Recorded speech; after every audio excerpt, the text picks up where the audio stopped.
अस्सलाम वालेकुम दोस्तों, केड़ा हाल है? उम्मीद है खैरियत सां हूंदा। यार जीअं त तव्हां सभिनीनि खे ख़बर आहे त कणकनि जा लबारा शुरू थी चुका आहिनि ऐं मां ऐं मूंसां गॾु मुंहिंजो सौट असां ॿई लबारे ते विया हुआसीं।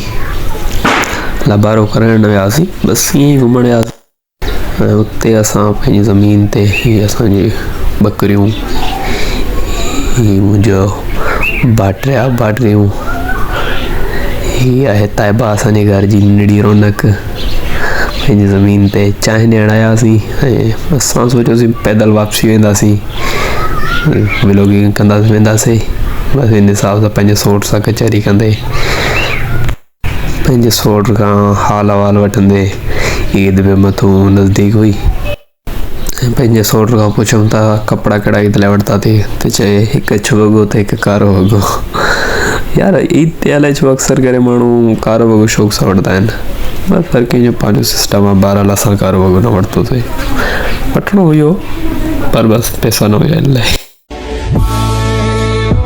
चलो अॻी ईद ते वठंदासीं यार, बसि ईअं ई मिड़ई सौट सां हवाल हणंदे ऐं हीअ मौसम तमामु बहितरीनु हुई। ॾिसो कमांद वरी सावल मथां जुड़, थधी थधी हवा हले पई, मौसम तमामु बहितरीनु हुई। सो ईअं ॿाहिरि में तमामु सुकून हूंदो आहे, माण्हू निकिरे घुमे फिरे न टाइम कढे त ॾाढो मज़ो ईंदो आहे। यार मूंखे असल में व्लॉगिंग ईंदी न आहे, बसि मिड़ई शौक़ु आहे। सो मिड़ई कंहिं महिल दिलि चवंदी आहे, मौसम सही हूंदी आहे, काॾे ॿाहिरि वञणु थींदो आहे त पोइ बसि ईअं व्लॉगिंग कंदा आहियूं। इंशाल्लाह इरादो आहे अॻिते बि कंदासीं, अलाह बहितर कंदो। तव्हां दोस्त सपोर्ट कंदव त अञा बि हौसलो वधीक असांजो बुलंद थी वेंदो। यार माण्हू जी नियत हुजे न, कंहिं बि हिते दिलचस्पी हुजे, उहा मुश्किल न आहे, आसान आहे। बसि इंसान पंहिंजे इरादे सां हुजे, नेक नियत सां हुजे। ॾिसो दुनिया केॾी तरक़ी ते पुॼी आहे। असांजे सिंध जो हिकिड़ो फ़नकार थियो आहे जाम माशूक ख़ान शर, साले को बम से उड़ा दूंगा एक बार हाथ में आ जाए तो। ऐं उहो ॾिसो कीअं उहो बि त महिनत करे थो न। तव्हां बि महिनत करे सघंदा आहियो, असां बि महिनत करे सघंदा आहियूं। इन करे असां सोचियो यार असां व्लॉगिंग न करे सघंदा आहियूं। इन करे का बि शइ मुश्किल न आहे बाबा, महिनत कयो महिनत। सो यार मंझंदि जो टाइम आहे ऐं गर्मी बि वधी वई आहे ऐं असांजो ॻोठ बि नज़दीक अची वियो आहे।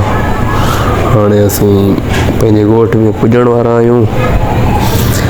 सो अॼु जी कचहरी एतिरे ताईं कयूं था, वरी मिलूं था कंहिं नेक्स्ट व्लॉग में। ऐं हा, आख़िरी ॻाल्हि दोस्तनि खे चवणु जेका विसरी वई मूंखे, सो इहो आख़िरी ई तव्हांखे अर्ज़ु कंदा हलूं त यार नओं चैनल आहे, थोरो हौसला अफ़ज़ाई लाइ चैनल खे सब्सक्राइब भी कयो ऐं लाइक भी कयो, शेयर भी कयो। इसी के साथ आज की मजदूरी यहीं खत्म करते हैं। अगर तुम्हें वीडियो पसंद आई तो लाइक मारो यार, मुझे नहीं पता, मुझे 2 मिलियन लाइक्स चाहिए, कैसे ना कैसे करके मुझे चाहिए।